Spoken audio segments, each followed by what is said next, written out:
Beauty means quality. Quality പ്രൊഡക്ട്സുകളുമായി നിങ്ങളുടെ സൗന്ദര്യ സങ്കല്പങ്ങളെ സാക്ഷാത്കരിക്കുന്നതിന് ഞങ്ങളുണ്ട് കൂടെ. Royal beauty parlour and spa, Chelakkara. ഇരു വൃക്കകളും തകരാറിലായ യുവാവിന്റെ ചികിത്സാ ധനസഹായാർത്ഥം വോളിബോൾ ടൂർണമെന്റ് സംഘടിപ്പിച്ച് തിരുവില്ലാമലയിലെ യുവജന കൂട്ടായ്മ. യുവകേരള ആർട്സ് ആൻഡ് സ്പോർട്സ് ക്ലബ്ബും നവയുഗ സൗഹൃദ കൂട്ടായ്മയും സംയുക്തമായാണ് തങ്ങളുടെ സുഹൃത്തായ തിരുവില്ലോമലയിലെ ഓട്ടോറിക്ഷ ഡ്രൈവർ രതീഷിന്റെ ചികിത്സാ ധനസഹായാർത്ഥം വോളിബോൾ ടൂർണമെന്റ് സംഘടിപ്പിച്ചത്. ഇരുവൃക്കകളും തകരാറിലായ 35 വയസ്സുള്ള യുവാവായ രതീഷ് ചികിത്സയ്ക്ക് ആവശ്യമായ സാമ്പത്തികമില്ലാതെ ഉഴലുകയാണ്. ഈ ഘട്ടത്തിലാണ് ചാരിറ്റി പ്രവർത്തനവുമായി യുവജന കൂട്ടായ്മകൾ ചികിത്സാ ധനസമാഹരണത്തിനായി മുന്നിട്ടിറങ്ങിയത്. വോളിബോൾ ടൂർണമെന്റ് സംഘടിപ്പിച്ചത് തിരുവില്ലോമല അപ്പേക്കാട് സെമിനാരി ഗ്രൌണ്ടിലായിരുന്നു. ടൂർണമെന്റിൽ പങ്കെടുത്ത ടീമുകളിൽ നിന്നുമുള്ള രജിസ്ട്രേഷൻ തുക രതീഷിന് ചികിത്സാ ധനസഹായമായി കൈമാറുക എന്നതായിരുന്നു ലക്ഷ്യം. പാലക്കാട്, തൃശൂർ ജില്ലകൾക്ക് അകത്തുനിന്നുമുള്ള ടീമുകൾ ടൂർണമെന്റിൽ പങ്കാളികളായി.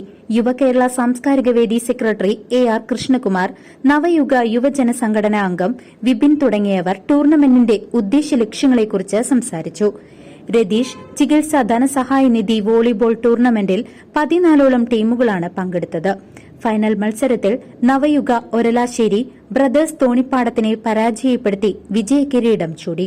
വേദിയും നവയുഗ സൗഹൃദ കൂട്ടായ്മയും ചേർന്ന് തിരുവില്ലാമലയിലെ പ്രിയ സുഹൃത്ത് രതീഷിന്റെ ചികിത്സാ സഹായ നിധിയായി ഒരു വോളിബോൾ ടൂർണമെന്റ് സംഘടിപ്പിക്കുന്നതിന്റെ ഭാഗമായി സെമിനാരി ഗ്രൗണ്ടിൽ ഇന്ന് ഒത്തുകൂടിയിരിക്കുന്ന കളിയാണ് നടന്നുകൊണ്ടിരിക്കുന്നത്.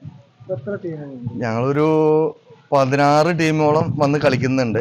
ചെറിയൊരു ഗ്രാൻഡ് ഫീസ് വാങ്ങി ഒരു നിശ്ചിത തുക, ഒരു ഫണ്ട്, എത്ര രൂപ ഫണ്ടാന്നുള്ളത് കറക്റ്റായിട്ട് പറയാൻ പറ്റുന്നില്ല, ഒരു ഫണ്ട് ശേഖരിച്ച് ചികിത്സാ സഹായത്തിന് വേണ്ടി കൊടുക്കുക എന്നുള്ളതാണ് ഉദ്ദേശം. അല്ല, നമ്മളൊരു ഫ്രണ്ട്ലി മാച്ച് എന്ന നിലയിൽ ചുറ്റുവട്ടത്തുള്ള പഞ്ചായത്ത് തലത്തിലും കുളപ്പുള്ളിയിൽ നിന്ന് വരെ ഇളനാട് വരെ വന്ന് കളിക്കുന്നുണ്ട്. അവരെല്ലാവരും വന്ന് കളിച്ച് കളിപ്പ് ഏകദേശം പകുതിയായി നടന്നുകൊണ്ടിരിക്കുകയാണ്. പങ്കെടുക്കുന്നുണ്ട്, പാലക്കാടും തൃശ്ശൂരും പങ്കെടുക്കുന്നുണ്ട്. 16 ടീമുണ്ട്.